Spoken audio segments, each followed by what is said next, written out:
Welcome to Single and Married with Ezzy. I am excited to have you today. Thank you for joining me. We will be continuing on the topic, avoiding disappointments in relationships. My name is Ezzy Odimoko. I'm a mom, a pastor's wife, and I absolutely enjoy talking about relationships. I have authored 2 books. The first, Relationship Smart, Love, Courtship, and Marriage for Every Woman, and Brighter Days, 100 Thoughts of Hope, Love, and Blessings.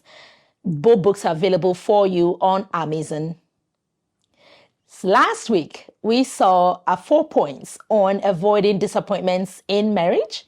So we talked briefly on defining your relationship, asking questions of your relationship, evaluating your relationship, and setting appropriate boundaries in your relationship. Okay, these are to help you avoid getting disappointed in your relationship. So today we will continue with point number 5. Learn to express yourself in your relationship. Okay, remember I said at the beginning that unmet expectations will always lead to disappointments. So when you have expectations that you have not communicated, you are definitely going to be disappointed. So ensure that you are learning to express yourself nicely, kindly, but surely, so that your needs can be communicated. And you can also hear the needs of your partner. If your partner does not know what your needs are, how are they going to be able to meet those needs, right? So to avoid disappointments, learn to express yourself kindly, nicely. Take baby steps if you need to, but absolutely start sharing your thoughts. Start sharing what you like, what you don't like. Start sharing your needs, and just ensure that communication is constantly taking place in that relationship. The next point is pay attention to your partner's needs, what they are saying, what they are not saying.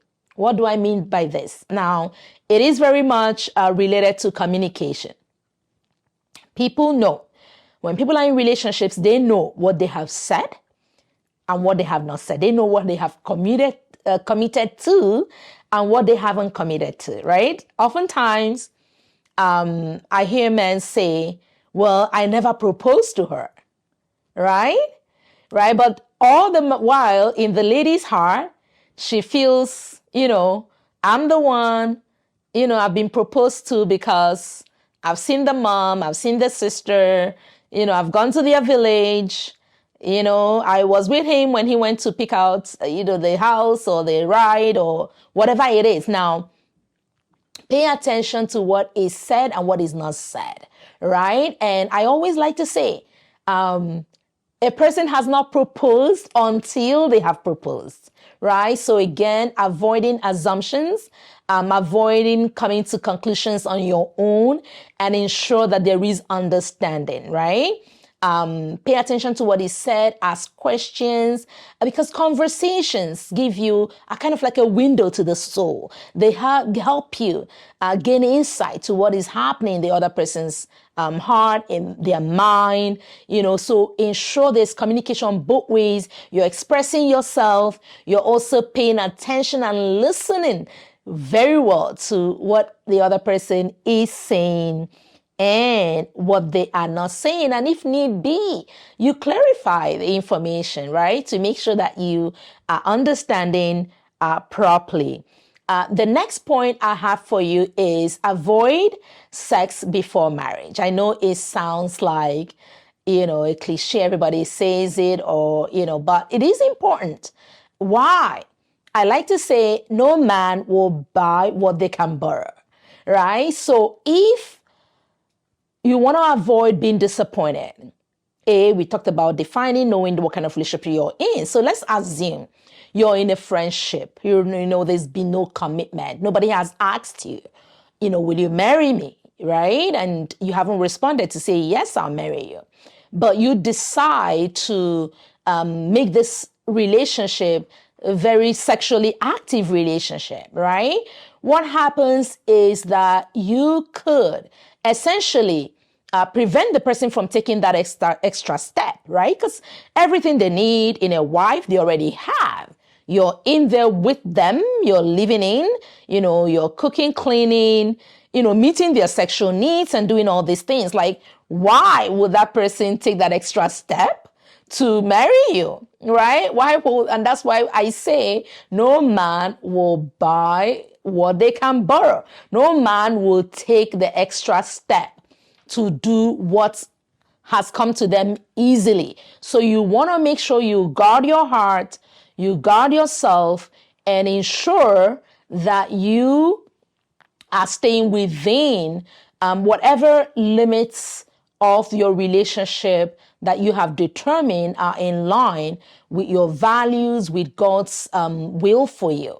Okay, so that's really, really important that you avoid sex before marriage. Now, the next point I have for you is invest time in getting to know that person. Invest time in friendship. Friendship is foundational to every relationship that's going to be successful. Okay, so don't be in a hurry to, jump, get into marriage and all that. Get to know that person in a safe environment. Get to know that person as a friend. Get to know their values. Get to know what is important to them. Get to know their likes, their dislikes. Get to know as much as you can. I know you cannot truly know a person, right? You cannot truly know a person until the marriage, because even in marriage, it's a process that you're getting to know. But as much as you can, spending time in friendship will help you, avoid many pitfalls and avoid things that could potentially lead to disappointment. So don't be in a hurry. Get to know that person in their environment. Get to know them as a friend and build from there. Okay. Another point I have for you is don't be isolated. Don't isolate yourself from family, from friends, from people who love and care for you. Don't allow yourself to be in quote unquote a secret friendship or relationship. There's no such thing, right? Because people who will abuse you, people who will take advantage of you would want you to keep it a secret and isolate you from people who are there to support you and help you. So if you don't want to be isolated, if you don't want to be disappointed, don't keep your relationship a secret, okay? Ensure people in your life know who you're with, know what you're doing, share. So if there are red flags that they see, they can share with you as well, right? So you can be better protected. Don't keep your relationship a secret. And the last point for today is review your expectations. Review your expectations. Expectations, unmet expectations drive disappointments in relationships. Okay? What are you expecting?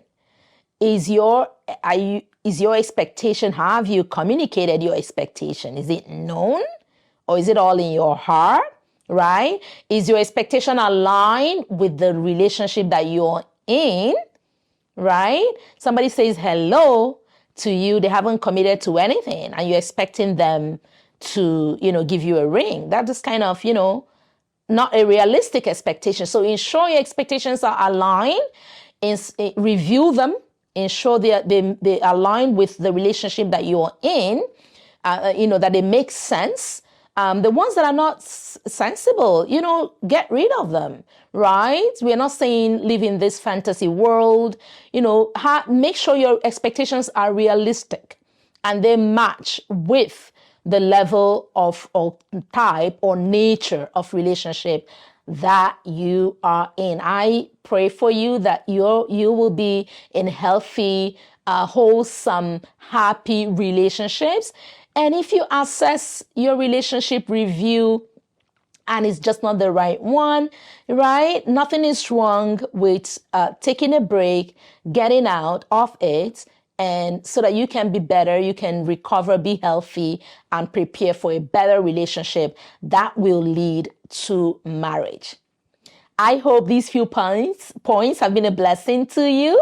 And just another reminder, if you really like the content, don't forget to like it. Don't forget to subscribe and click on that bell button so that you get reminders whenever I come online with new content.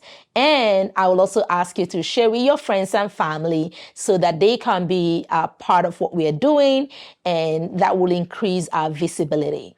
I want to encourage you to be part of my marriage mentorship class. These are free classes that hold every month. We meet together, we discuss topics that are relevant to your relationship that will be a blessing to you.